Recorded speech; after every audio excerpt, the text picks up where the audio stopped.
Skuadra e Vardarit me fitore 1-0 kundër Strugës në kuadër të javës së 32 të sezonit 2025-2026 dhe zyrtarisht siguroi titullin kampion që është titulli 12 pas pavarësisë së Maqedonisë së Veriut.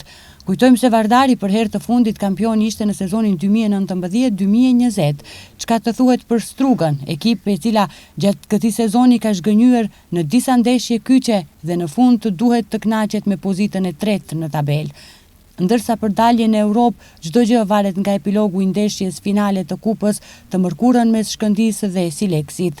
Në stadiumin e qytetit në Tetov, ekipi i Shkëndijës shënoi fitore të merituar 2-1 kundër AP Brera të Strumicës, me gola që i realizuan Tamba dhe Nzengue, ndërsa Veliçkovski nga penalltia për AP Brera.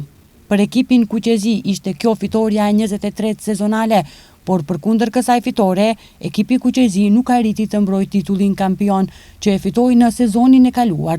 Duket se dështimet në Tetov kundër Pelisterit dhe Bashkimit dhe barazimit në rrethin e dytë pikërisht kundër AP Brera u amohuan tetovarëve mbrojtjen e titullit, por duhet theksuar se për Shkëndijën ishte kjo ndeshja e 53 zyrtare për sezonin 2025-2026 në garat vendore dhe ato ndërkombëtare.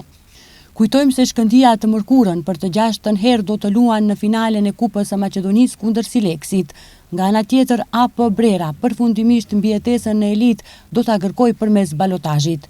Fitore historike 1-0 për ekipin e Arsimit të Çegranit në Kratov, pasi zyrtarisht me 43 pikë ka siguruar mbijetesën në ligën e parë. Heroi i këtij suksesi të madh për Arsimin ishte Albion Ramadani, me një gol spektakolar në fillimin e pjesës së dytë. Me 3 pikët e djeshme, Arsimi me 43 pikë është në pozitën e 6, ndërsa Sileksi mbetet në pozitën e 4 me 53 pikë.